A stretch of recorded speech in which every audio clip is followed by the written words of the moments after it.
ગુજરાતમાં કાયદો અને વ્યવસ્થા દિવસે ને દિવસે કથળી રહી છે એવું કહીએ તો પણ ચાલે ને એના કરતા ગુજરાતમાં કાયદો અને વ્યવસ્થા જેવું હવે કશું રહ્યું જ નથી તેવું કહીએ તો પણ ચાલે। આવું એટલા માટે પણ કહેવું પડી રહ્યું છે કારણ કે ગુજરાતમાંથી અવારનવાર દારૂ પકડાય છે, ભ્રષ્ટાચાર પકડાય છે, તેમ છતાં પણ આપણા ગુજરાતના ગૃહમંત્રી હર્ષભાઈ સંઘવી ચૂપી સાંધીને બેઠા છે। ફક્ત ને ફક્ત જાહેર મંચ ઉપરથી કહી દે છે કે જો તમને કોઈ પણ તોડબાજ કંઈ પણ કરે તો મને અડધી રાત્રે ફોન કરવો, હું આવી જઈશ। પરંતુ તમારા સુરતમાંથી અનેક એવા પોલીસના કર્મચારીઓ છે જે દારૂ પીને પકડાય છે। ગાંધીનું પોરબંદર કહેવાય છે, એમાં પણ દરિયા કિનારે પાર્ટીઓ થાય છે દારૂની, તેમ છતાં પણ હજી સુધી તમારી કાયદો અને વ્યવસ્થા કશું જ સુધર્યું નથી। આજે આ જ વિષયને લઈને વિસ્તારપૂર્વક વાત કરવી છે। નમસ્કાર, હું હંસિની અને તમે જોઈ રહ્યા છો નિર્ભય ન્યૂઝ।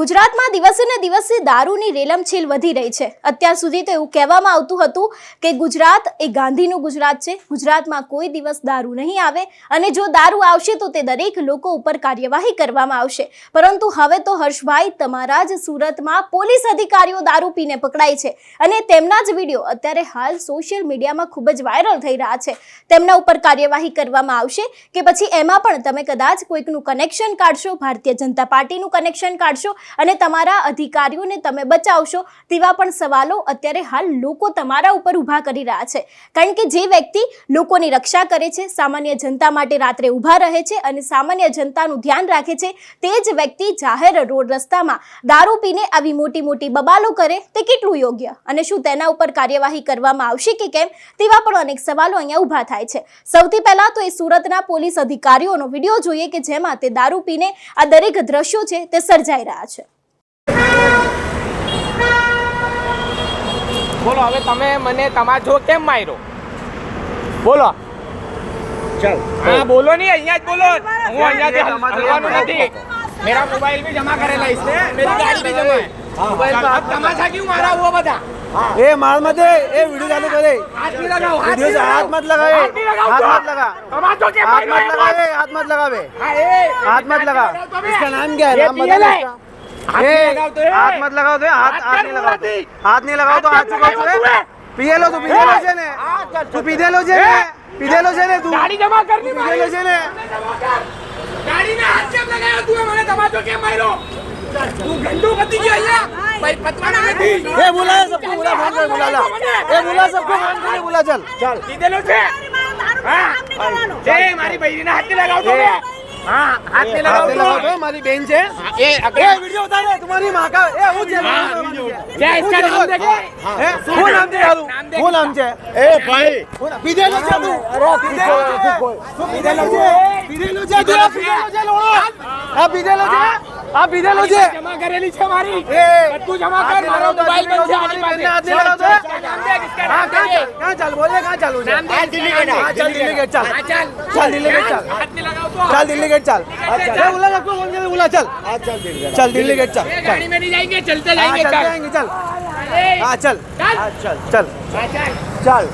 એક તરફ ગુજરાતમાં ગુજરાત પોલીસ આવી રીતે દારૂ પીને પકડાય છે અને બીજી બાજુ તમારા દ્વારા કહેવામાં આવે છે કે જો કોઈ તોડબાજ તમને હેરાન કરે તો મને અડધી રાત્રે ફોન કરજો, હું તમારો ફોન ઉપાડીશ અને હું તે જગ્યાએ પહોંચી જઈશ। પરંતુ અહીંયા તો સવાલ તમારા ગૃહ મંત્રાલય ઉપર ઊભા થાય છે કે જો તમારી જ પોલીસ કામ નથી કરતી, તમારી જ પોલીસ દારૂના નશામાં હોય છે, દિન દહાડે દારૂની રેરમછેલ થાય છે, તો તમે શું કદાચ પોલીસ અધિકારીઓને ફોન કરીશું તો શું તે પણ આ લોકોની જવાબદારી લેવા તૈયાર થશે કે કેમ, તેવા પણ અનેક સવાલો ઊભા થાય છે। આવું એટલા માટે કહેવામાં આવી રહ્યું છે કારણ કે ગુજરાતમાં દિવસે ને દિવસે દારૂનું વેચાણ વધી રહ્યું છે। અનેક એવા લોકો છે જે લોકો ભારતીય જનતા પાર્ટીના કનેક્શનને સાથે રાખીને આવી રીતે બુટલેગરોની સાથે રહીને ગુજરાતમાં દારૂને વેચે છે અને અનેક એવા લોકો છે જે લોકો આ દારૂથી ભોગ પણ બને છે। આની પહેલા પણ આપણે ભારતીય જનતા પાર્ટીના નેતાનું ટ્વીટ જોયું હતું, તેમાં પણ તેમના દ્વારા કહેવામાં આવ્યું હતું કે અત્યારે હાલ તેમના વિસ્તારમાં દારૂ મળી રહ્યો છે, તેમ છતાં પણ કોઈ જ કાર્યવાહી નથી કરવામાં આવી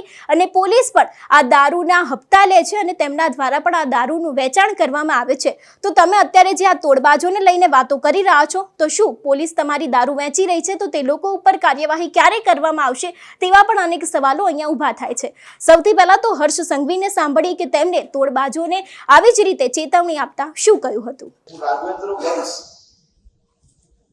અને સુરત પોલીસ એમને તમારા સૌ પ્રત્યે અભિનંદન એટલા માટે આપું છું કે તમે સૌ લોકો જાણો છો કે આપણે નાની મોટી અરજી અને એ અરજી અગર કોઈ આરટીઆઈ ની હોય તો કલાકમાં તમે લોકોનો જે સ્વભાવ છે ને સુરતનો કે ભાઈ આપી દો ને આપીને થતા આપણે ત્યાં એ સ્વભાવમાંથી પહેલી વાર તમે લોકો બહાર આવ્યા ને એટલા માટે હું તમારો બે હાથ જોડીને તો ગૃહમંત્રી બન્યો ત્યારનો આ લોકોને કહું છું કે તમને કોઈ ડરાવે ધમકાવે ચીટિંગ કરે કે તમારી પાસેથી દેશી શબ્દમાં કોઈ તોડ પાડવા આવે ને મને અડધી રાત્રે ફોન કરજો અમે તમારા સહયોગી છે અમે તમારી જોડે ઉભા રહેશું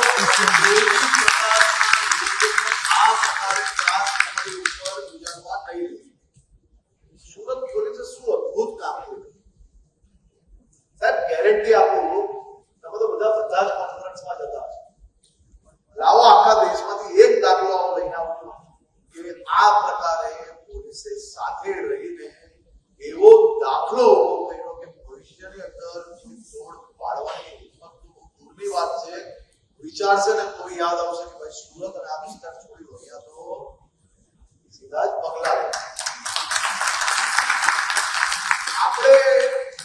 જે પ્રમાણે તેમના દ્વારા કહેવામાં આવી રહ્યું છે કે અડધી રાત્રે મને ફોન કરજો હું ત્યાં આવીશ અને તમારો જે તે પ્રોબ્લેમ હશે અથવા તો પછી તમારે લોકોને તોડબાજોથી હવે ડરવાની જરૂર નથી પરંતુ હવે તો ડર લાગે છે ગુજરાત પોલીસથી જે પ્રમાણે પોલીસનું કામ છે કાયદો અને વ્યવસ્થા જાળવવાની લોકોની સુધી પહોંચવાનું અને લોકોની રક્ષા કરવાની પરંતુ આવી જ પોલીસ દારૂ પીને પકડાય તે કેટલું યોગ્ય છે તેના ઉપર અત્યારે હાલ કોઈ જ કાર્યવાહી કરવામાં નથી આવતી આની પહેલા પણ આપણે જોયું હતું ને એક પોરબંદરથી પણ અત્યારે એક ફોટો સામે આવ્યો છે કે જેમાં પોરબંદરના અનેક એવા વકીલો છે જે પોરબંદરના દરિયા કિનારે દારૂની પાર્ટી કરી રહ્યા છે એ પણ દિન દહાડે અત્યાર સુધી આપણે જોતા આવ્યા છે કે ગુજરાતમાં ગમે તે સમયે ગમે તે જગ્યાએ દારૂ મળી રહ્યું છે કારણ કે આની પહેલા પણ લઠ્ઠાકાંડ થયો હતો ને તે બાદ બીજી વખત પણ લઠ્ઠાકાંડ થવાની શક્યતાઓ દેખાઈ હતી તો તમારે જે કામ કરવાનું છે એ કામ તમારા દ્વારા કરવામાં નથી આવતું ને તમે અત્યારે બીજી વાતો કરી રહ્યા છો કે તોડબાજોને કહેજો જો તમને હેરાન કરે તો મને ફોન કરજો તમારી પોલીસ પહેલા કામ કરતી નથી તમારી પોલીસ પોતે દારૂ પીને પકડાય છે તેમ છતાં પણ હજી સુધી તે લોકો ઉપર કાર્યવાહી ક્યારે કરવામાં આવશે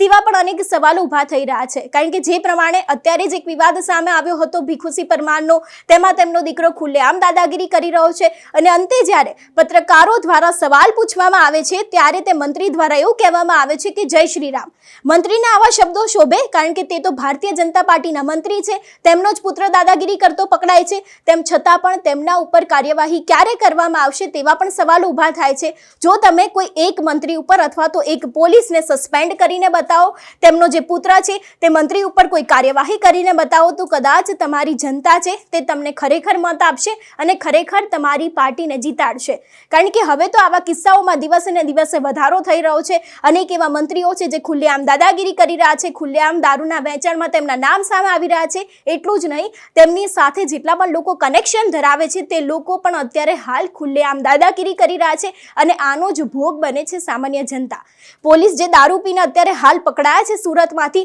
તેમને સામાન્ય જનતા સાથે શું કર્યું હશે કદાચ ન કરે નારાયણ તેમને સામાન્ય જનતાના ઉપર હાથ ઉપાડી દીધો તો એની જવાબદારી તમે લોકો લેવા તૈયાર છો કે કેમ તેવા પણ સવાલ અહીંયા ઊભા થાય છે